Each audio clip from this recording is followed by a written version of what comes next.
Hiya, and thank you for joining me here today. This is, I guess, another one of those proof of life type videos to give you a bit of an understanding of where I am, what's going on with me right now. I'm under my hideous fluorescent lighting in my outside office, which is fine, great to have this space and availability with my screen behind me, which is mostly for projecting movies onto with my cinema setup that I have in this room. I thought I would really give a quick update on whereabouts I am, some somewhat interesting changes, thoughts and processes are going on with me at the moment. So I'm still dressing, I'm still going out doing stuff from time to time. I haven't been as active in terms of just going out as I would have been previously. I have been spending a lot more time with my family and really getting into sort of schoolwork type things. GCSE time is coming up for us at the moment, so exams and that kind of stuff, stress is happening all the time. My work is pretty busy as well and keeps me well occupied. And I'm doing a lot of work to, I guess, support my wife, who is doing some interesting things with regards to going back into education, changing careers, and going in a whole different direction for herself. So I guess for a little while, I've taken a bit of a backseat to try to be more supportive. It isn't necessarily my strong suit to be very supportive, and I needed to focus to some degree on making sure that I'm, relatively there for people. Now, at the same time, a number of things have kind of come to some kind of head this last few months, and I've got some interesting decisions and kind of journey things ahead of me that I need to think about. So, first things first, I had grown my hair down to shoulder length, had a fit of peak, and cut most of it off, so it's back to this kind of length again. And now I'm back to growing it again.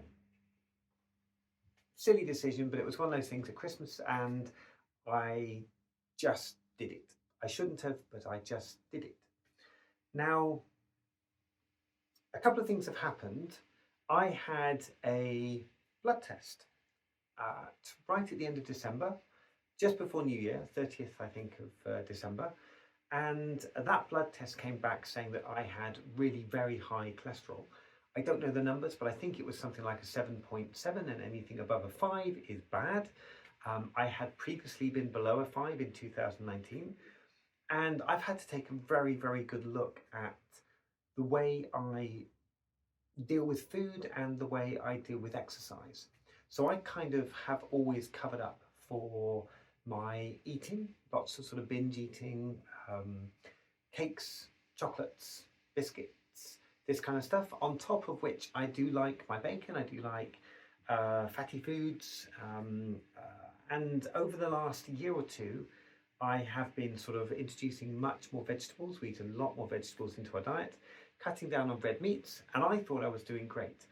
Except that mentally, I guess to some degree in my head, I had completely discounted all of the crazy binge eating. And when I say binge eating, I mean if I were to eat biscuits, chocolate cake, etc., I will go down to a local shop.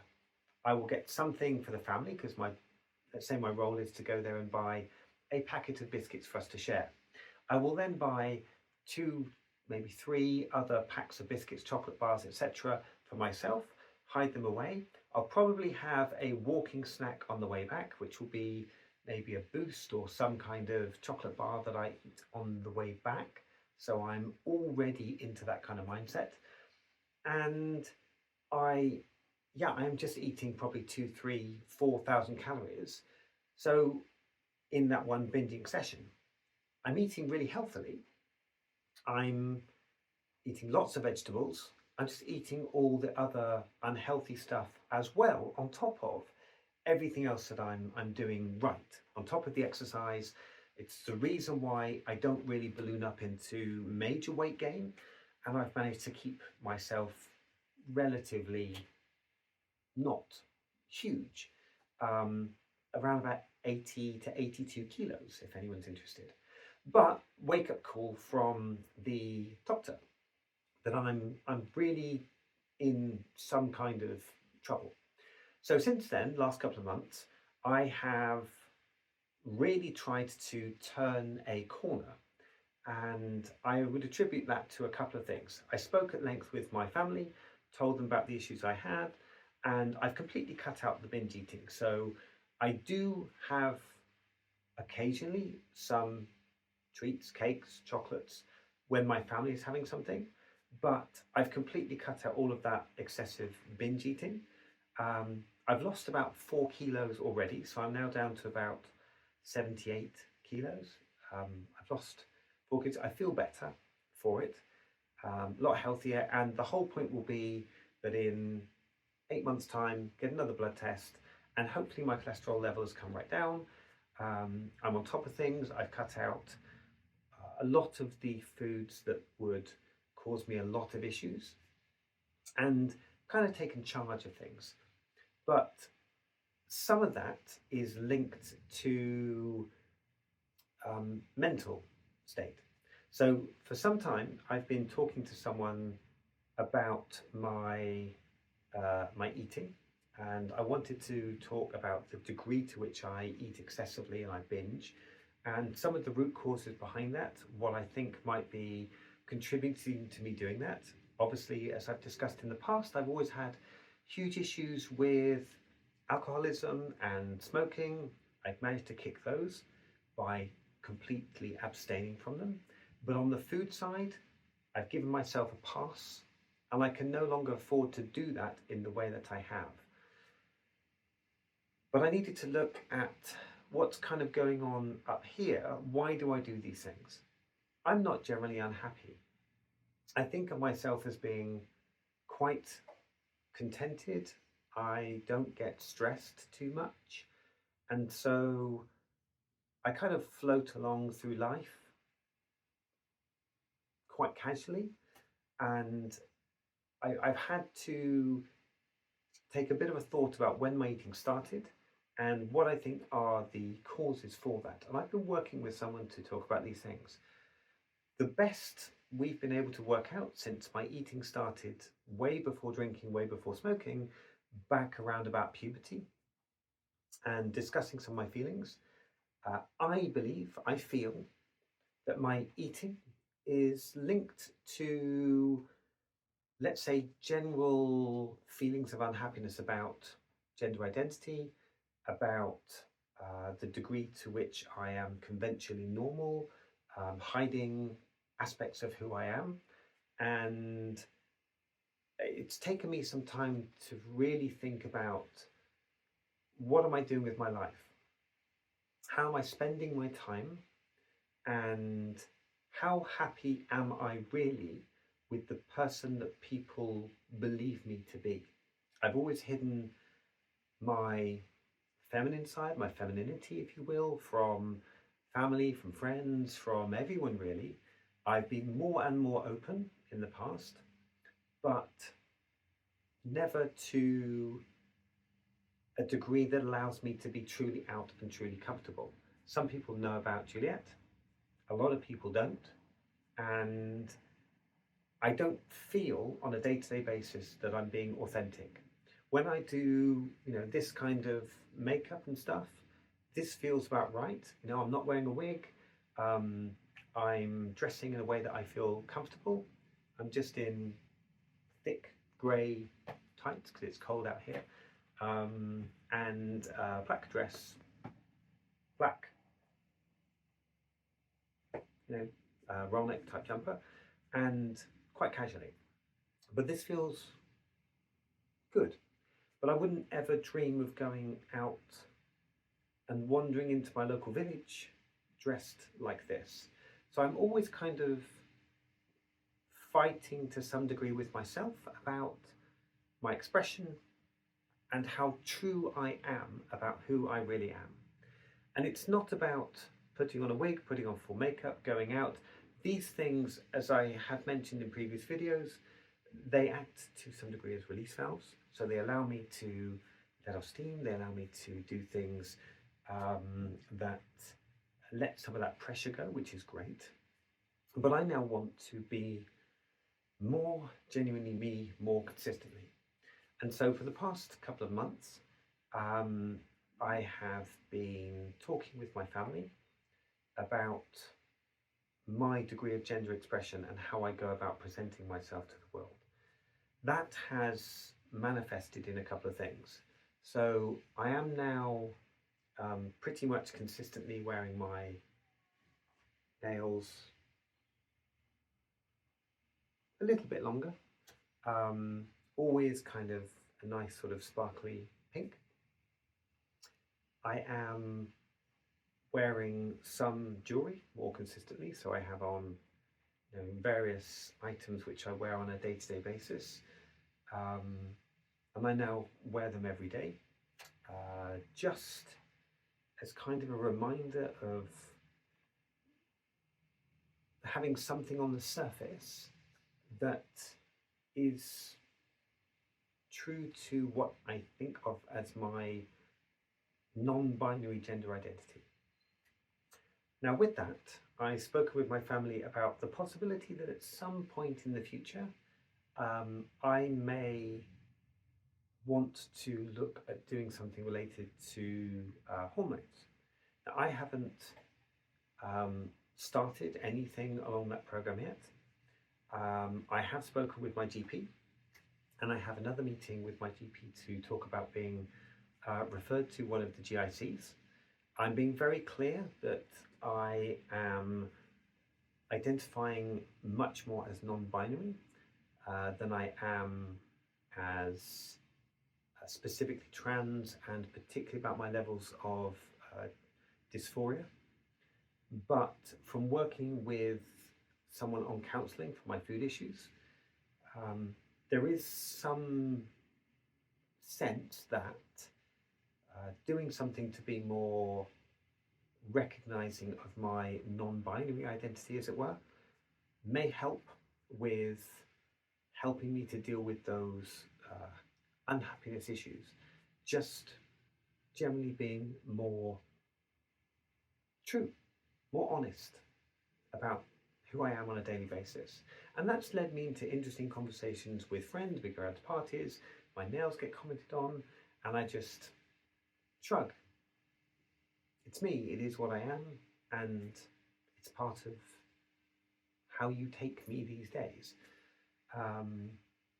I haven't got into the habit yet of wearing makeup, but that's for a couple of reasons. The first one is that for me, it's a full face of makeup or it's nothing. So I would happily, go to a friend's house wearing this, but to just put on, my brows or a bit of eyeliner or something whilst having still some stubble around my face, or beard showing through, to me that just doesn't feel right.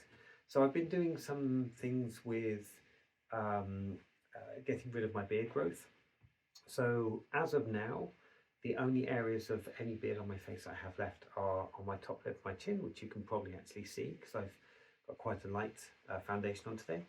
But on my cheeks here, I have virtually no hair growth left there at all. So I'm trying to get rid of that.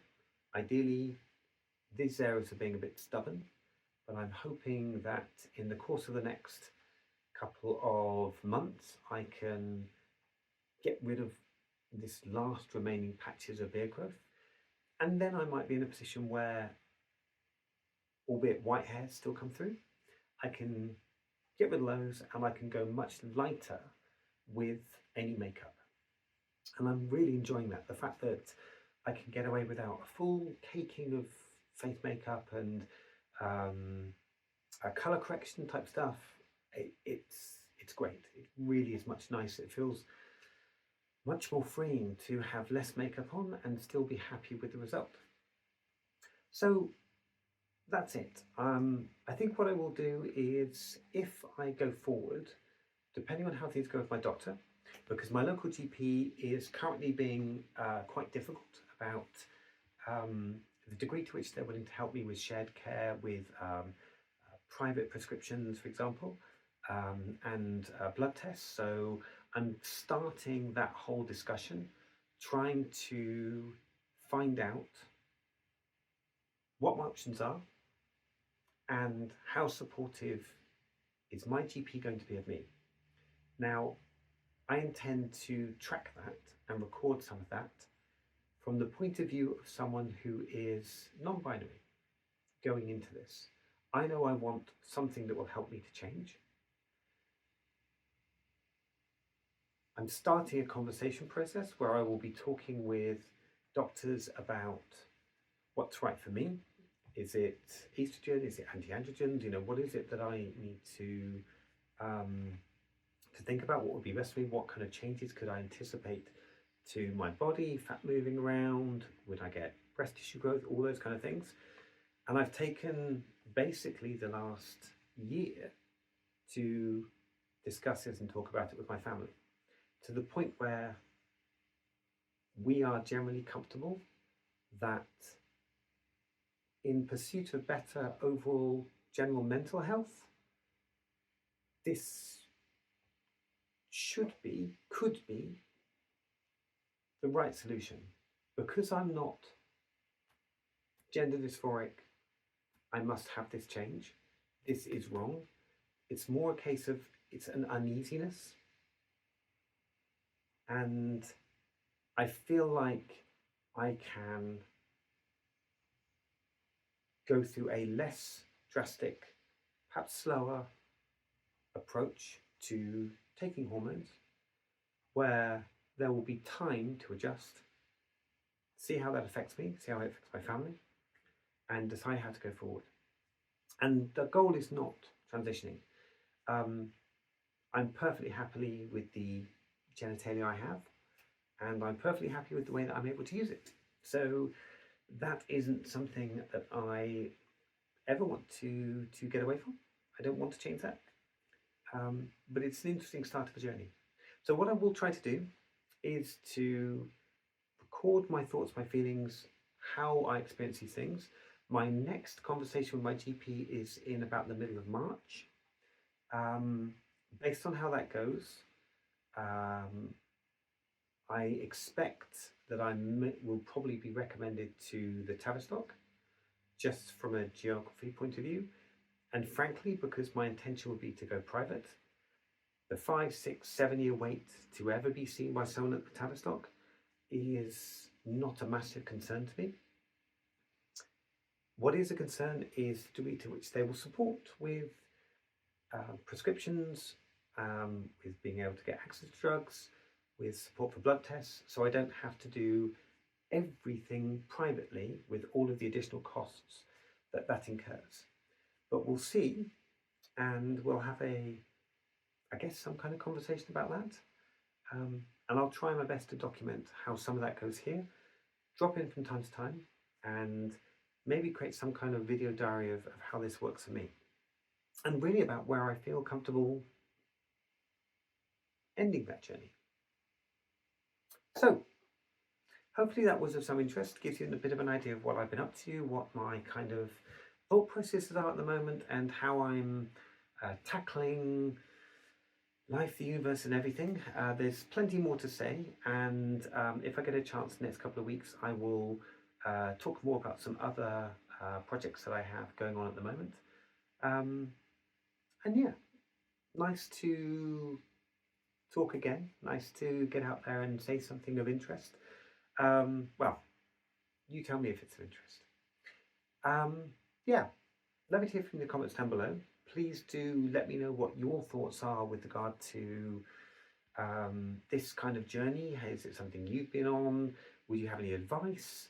Any concerns?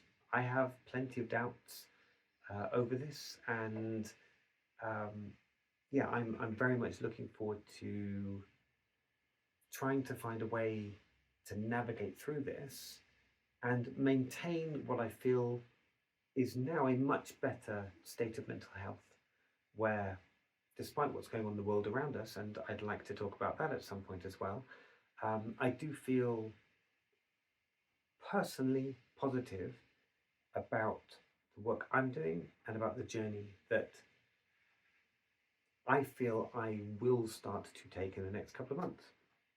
So, thanks for listening to me ramble on. I hope you're all well. Please let me know in the comments down below, and I look forward to talking to you all again soon. As ever, bye. Bye.